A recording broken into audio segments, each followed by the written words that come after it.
Bonjour à tous, je voulais revenir sur ce que j'ai dit hier. Pour commencer, je tenais à m'excuser encore une fois. Je reçois des milliers de messages de haine, de mort, alors qu'une seule partie de la vidéo tourne partout sans qu'on voie le pourquoi du comment. Et je voulais vous expliquer avec cette vidéo pour que vous puissiez au moins comprendre pourquoi j'en suis arrivée là à péter un plomb et à dire de la merde. Tout a commencé quand je suis restée bloquée en Tunisie. J'ai pleuré, j'ai paniqué. J'ai commencé à dire des conneries et de là, je me suis fait insulter de choses atroces.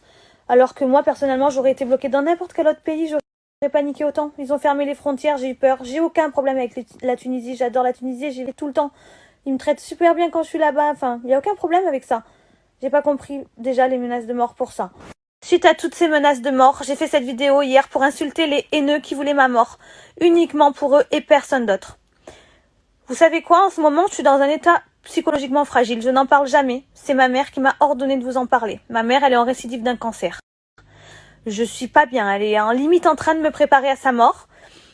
Je ne parle jamais de ça. Je ne veux pas du tout me servir de sa maladie, loin de là. Mais c'est vrai. Ça m'affecte énormément. Et quand je lis que vous souhaitez que ma mère crève, que ma famille crève, ouais, j'ai pété un plomb.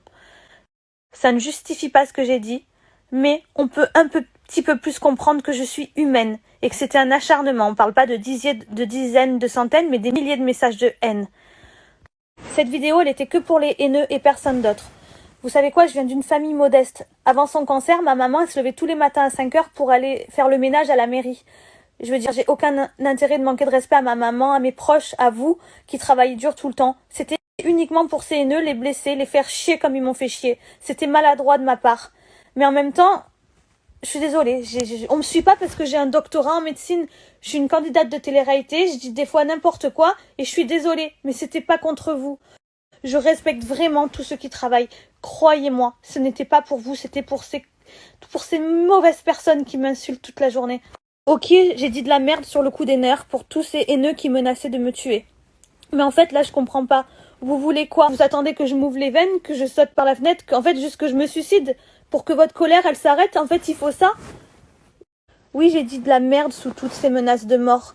Mais alors, ça vaut le coup de repartager cette merde, en fait? Y a pas assez de haine dans le monde? Je comprends pas. Quel est l'intérêt de repartager une débilité pareille, si ce n'est que je me fasse tabasser dans la rue? Vous voulez juste ma mort, en fait? Je comprends pas l'intérêt de repartager ça. Pourtant, 5 minutes après, j'ai fait des excuses, mais personne n'a repartagé mes excuses. On reste que sur le mauvais, pour engrainer la haine. Et de là, en fait, même j'ai vu par exemple Cyril Hanouna, que j'adore, repartager ma vidéo dans TPMP, que je regarde tout le temps. Et c'est dommage de ne pas avoir mis mes excuses, parce que c'est de l'information aussi. On voit que ce bout de vidéo et on comprend pas pourquoi. C'est pas normal. Je comprends pas des influenceurs qui m'ont enfoncé. Moi, quand certains ils étaient dans le fond, j'ai jamais repartagé, j'ai jamais fait ça. Et si un jour il y en a qui font des gaffes et qui se retrouvent encore dans le fond, mais je le ferai pas en fait, je l'ai jamais fait. Je vois pas l'intérêt en fait de faire ça. Je voudrais aussi remercier toutes les personnes qui m'ont pas enfoncé. Jessica, Magali, Cécile, Moïse, Lisa, enfin des gens qui... Oui, j'ai dit de la merde, mais ils m'ont pas enfoncé. J'espère qu'en voyant cette vidéo, on verra le pourquoi du comment, les circonstances atténuantes. Tout le monde peut faire des erreurs dans la vie. J'espère que dans votre cœur, vous trouverez la force de me pardonner. Je sais pas, rappelez-vous une grosse boulette que vous avez fait et que vous êtes bien content qu'on vous a pardonné. Ben voilà, je suis dans ce cas-là. Et j'espère vraiment que tout le monde pourra comprendre et y voir plus clair. Je vous embrasse, passez une bonne soirée.